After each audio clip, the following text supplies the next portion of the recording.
Bonjour à tous et bienvenue sur ma chaîne de Tribulation littéraire. Aujourd'hui mes petits loups, je suis ravie de vous retrouver pour la deuxième partie de mon bilan lecture du mois de mai. Comme je vous l'ai dit dans la vidéo précédente, j'ai énormément lu au mois de mai, mais ce n'est pas tant du côté des romans puisque je vous les ai présentés. Je n'en ai lu que 3, mais plutôt du côté des BD puisque j'ai quand même atteint le nombre non négligeable de 16 lectures graphiques réalisées sur tout le mois de mai. Cela s'explique notamment parce que je suis retournée au bureau, or je travaille dans la BD, donc du coup voilà, j'ai emprunté des BD au boulot, je les ai lus, que ce soit pour le travail techniquement ou juste pour me faire plaisir, hein, très clairement c'était un peu des deux, mais j'ai fait de très belles découvertes, donc pour ne pas perdre de temps, on va commencer tout de suite. Et les premières BD que j'ai lues pendant le mois de mai, je ne les ai plus avec moi puisque je les ai ramenées au bureau. Il s'agit de Opération Survie au collège Jensen et Crush. Il s'agit donc des tomes 2 et 3 de la série de romans graphiques adolescents Opération Survie au collège. C'était une lecture hyper doudou, je ne vais pas m'étaler sur le sujet, mais j'aime beaucoup les graphismes de cette bande dessinée qui sont vraiment tout doux. Tous les personnages sont assez ronds, ils ont une bonne tête quoi, vous avez envie de leur faire des papouilles, c'est comme ça. Les histoires sont différentes que ce soit pour Jensen ou dans le troisième tome Crush. Voilà, c'est des histoires différentes, ça reste la survie au collège, donc on va avoir des questions d'identité, des questions de où est sa place dans le collège. Voilà, il y a plusieurs choses. Moi j'ai beaucoup aimé, ça a été un vrai doudou, un petit bonbon que j'ai dégusté avec grand plaisir. C'est vraiment le genre de lecture vers laquelle il faut vous tourner si vous n'avez pas le moral. Il y a un petit brin de nostalgie quand on se souvient de ces années collège, moi j'ai adoré.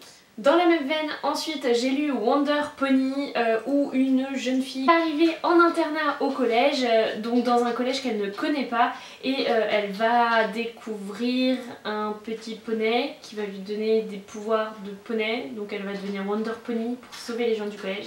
C'est un petit peu barré, mais c'est comme Opération Survie au collège, c'est mignon comme tout, on a envie d'y croire, ça met des paillettes plein les yeux, et ben moi j'y suis allée à fond. Après Wonder Pony, on change totalement de genre avec Aldebaran de Léo. C'est le premier tome du cycle 1, La Catastrophe. C'est publié chez Dargo et cette bande dessinée, c'est un ami qui est BDphile qui me l'a offert. On aime beaucoup s'offrir tous les deux des BD. Et je vous avoue qu'au premier abord, lorsque j'ai vu les couvertures et les dessins à l'intérieur, je n'étais pas vraiment à fond dedans. Je vais vous mettre quelques petites images de cette bande dessinée. Donc vous allez le voir dans le graphisme, c'est assez figé, c'est un graphisme très classique en bande dessinée, alors que d'habitude j'aime bien quand il y a de l'influence manga, quand c'est rond, quand c'est coloré. Là vraiment on est dans un style totalement différent et il a fallu que je passe outre. Ceci dit, vraiment l'intrigue a réussi à relever complètement mon avis sur cette bande dessinée, même si j'ai eu du mal dans les premières pages à m'habituer au dessin et au style. Après, mais j'étais tellement à fond dans l'histoire que ça s'est dévoré de manière assez rapide. Je serais très curieuse de lire la suite parce que vraiment c'est un tome 1 qui intrigue et qui accroche le lecteur et qui donne envie en fait de découvrir la suite. Je suis super contente que cette BD ait été une bonne surprise parce que vraiment au début j'y croyais pas. Après ça, je suis retournée au boulot après Les Mondes d'Aldebaran et j'ai notamment lu Le Fantôme de Canterville. C'est écrit par Max Larmenier mais je ne me souviens plus qui l'a dessiné, donc j'essaierai de vous mettre le nom quelque part sur l'écran. C'est publié chez Jungle, donc la maison pour laquelle je travaille. En fait ici c'est une collection, c'est pas seulement Le Fantôme de Canterville, il y a d'autres adaptations de grands récits de littérature jeunesse qui sont très souvent prescrits à l'école. Le Fantôme de Canterville, je ne l'ai jamais lu, c'est une histoire d'Oscar Wilde et moi je l'ai découvert en BD, franchement j'ai adoré, c'est drôle, les dessins vont vraiment très bien avec l'histoire qui a un petit côté sombre, etc. J'ai vraiment énormément aimé le trait de la personne qui illustre cette BD. C'était vraiment une très très chouette lecture et je m'attendais même pas à rire autant parce que vraiment il y a des situations qui sont rigolotes comme tout. Même si bien sûr c'est de l'adaptation en BD, donc le texte est largement raccourci, j'ai trouvé que ça le faisait clairement et qu'il n'y avait pas trop de raccourcis. En tout cas pas à mon goût, après je ne connais pas l'œuvre originale comme je vous le disais. En tout cas c'était une très très chouette lecture que je vous recommande. Après ça j'ai lu les tomes 1, 2, 3 et 4 du Réseau Papillon. Je ne me souviens plus non plus du nom des auteurs mais c'est toujours publié chez Jungle. Ici on va suivre des jeunes qui vont faire de la résistance au temps de la Seconde Guerre mondiale.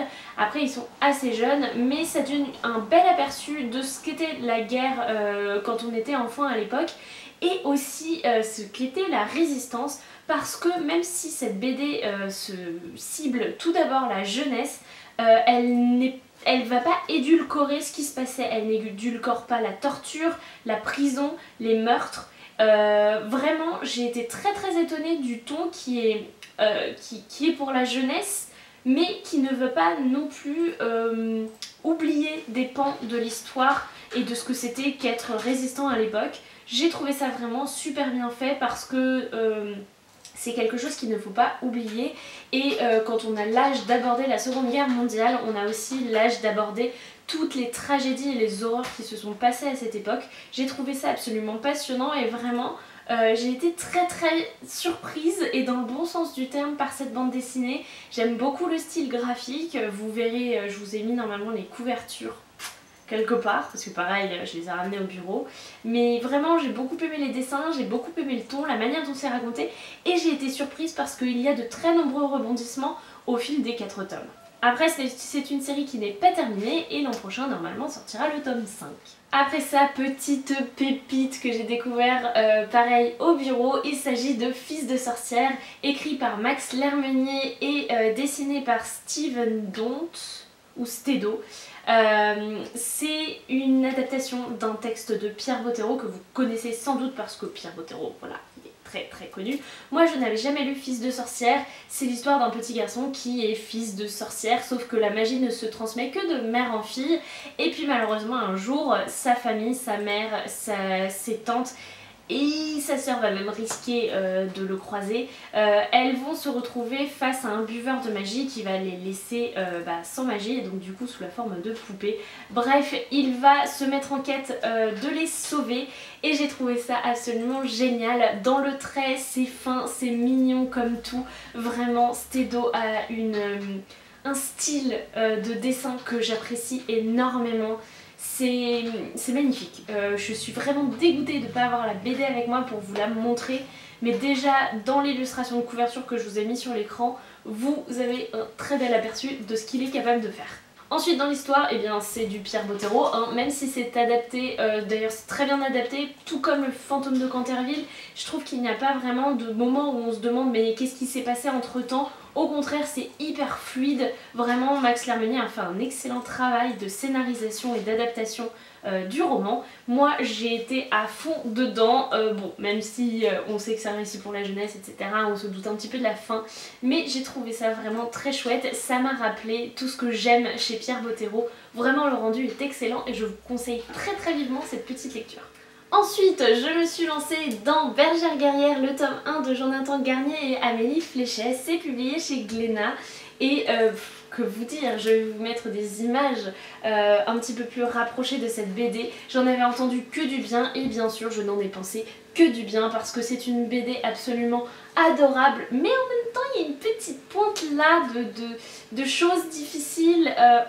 On sent dès le tome 1 que nos héroïnes et notre petit héros aussi ne vont pas croiser que des gens gentils dans leurs quêtes et dans leurs aventures. Moi j'ai été passionnée par cette BD, vraiment il y a un gros coup de cœur sur les dessins que je trouve absolument magnifiques.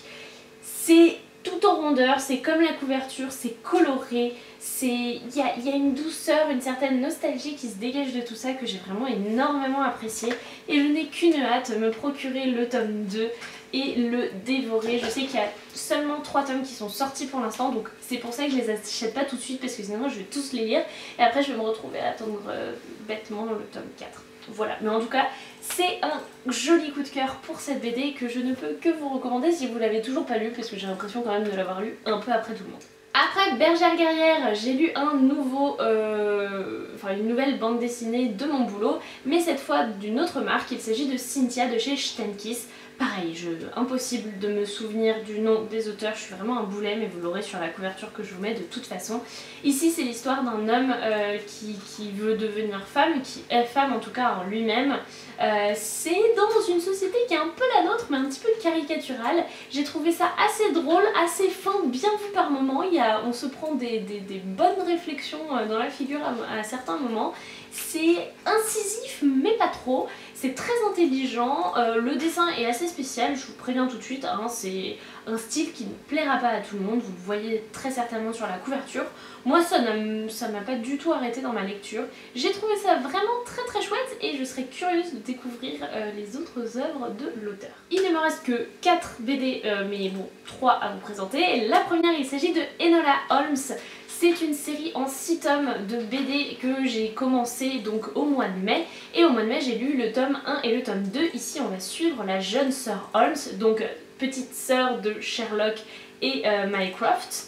Et donc du coup, elle vit avec sa mère jusqu'au jour où sa mère disparaît. Malheureusement, ses frères n'ont pas l'air très enclins à aller retrouver leur mère. Et ils vont plutôt être du style à dire à notre petite Enola, eh ben écoute ma cocotte, tu as quel âge? Il serait peut-être temps de te marier. Du coup, Enola va leur filer entre les doigts. Et à chaque tome, elle va se cacher d'eux, mais surtout elle va faire un petit peu comme Sherlock, mais à sa manière, elle va enquêter sur des disparitions et d'autres affaires. Le style graphique est hyper particulier, je n'avais jamais vu ça ailleurs, mais c'est très coloré. Il me semble que c'est de l'aquarelle, en tout cas ça ressemble un petit peu à de l'aquarelle, je ne suis pas une pro, hein. En tout cas je trouve ça absolument magnifique, les couleurs rendent, mais d'une manière, je vous mets quelques planches, alors c'est le tome 3, mais bon, c'est pas grave, ça vous donnera quand même un aperçu graphique de cette bande dessinée. Moi j'ai absolument adoré, on parle aussi beaucoup de langage codé, langage des fleurs, et ça a beaucoup attisé ma curiosité. La preuve, je viens aujourd'hui même de dévorer le tome 4. Il ne me reste que 2 BD à vous présenter, et pour les deux il s'agit de gros coups de cœur. La première, il s'agit de Adam Quichotte, qui est une BD de Stedo, dont je vous ai déjà parlé puisque c'est lui qui a dessiné Fils de sorcière. C'est publié chez Jungle, et en fait cette bande dessinée c'est une bande dessinée muette, donc vous n'allez avoir aucune bulle, il va y avoir juste quelques petites choses écrites je crois au début. J'ai pas du tout envie de vous en dire trop, mais c'est l'histoire d'un papy et d'un petit garçon et d'un chat. C'est mignon comme tout, c'est magnifiquement bien dessiné, c'est tendre, c'est juste, et moi j'ai complètement fondu à la lecture de cet album. Le dernier album dont j'ai envie de vous parler, il s'agit d'un roman graphique et pas des moindres, il s'agit de Simone Veil, ou La force d'une femme. C'est écrit par Annick Cogent, Xavier Betaucourt et dessiné par je ne sais plus qui, hein, voilà, histoire de continuer.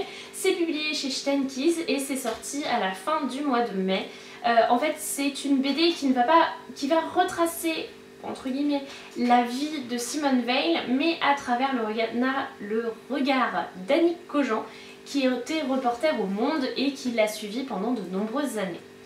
Et en fait, ce que j'ai trouvé très beau, après je ne suis pas une professionnelle de qui était Simone Veil, de tout ce qu'elle a fait, je sais en partie ce qu'elle a fait, hein, puisqu'elle est quand même assez connue, mais voilà, j'en connaissais pas plus sur elle, et donc du coup moi j'ai été ravie de découvrir à la fois la femme politique, celle qui a souffert dans les camps, mais tout cela d'un point de vue qui est très tendre, très proche en fait. On va pas avoir une approche factuelle un petit peu de la vie de Simone Veil, bien au contraire, on va vraiment la voir comme la femme qu'elle était, en tout cas à travers les yeux d'Annick Cogent. J'ai trouvé que ça la rendait beaucoup plus accessible, que ça la rendait assez proche du lecteur, et en fait j'ai même regretté de ne pas avoir beaucoup plus suivi tout ce qu'elle a fait. du temps où elle était encore vivante. Je n'ai même pas suivi son entrée au Panthéon et honnêtement quand on lit la fin de l'album... Il s'avère que j'ai été méchamment coupée par ma caméra pour changer, hein. Mais bon, comme c'est le dernier album, encore une fois j'ai pas envie de m'enquiquiner avec les histoires de cartes mémoire. Bref, donc j'étais en train de vous dire que Simone Veil à la fin, et ben, vous découvrez un petit peu son arrivée, son entrée au Panthéon, et moi j'ai vraiment regretté de pas vraiment avoir suivi ça alors que très clairement j'aurais pu vu que c'était il y a quelques années.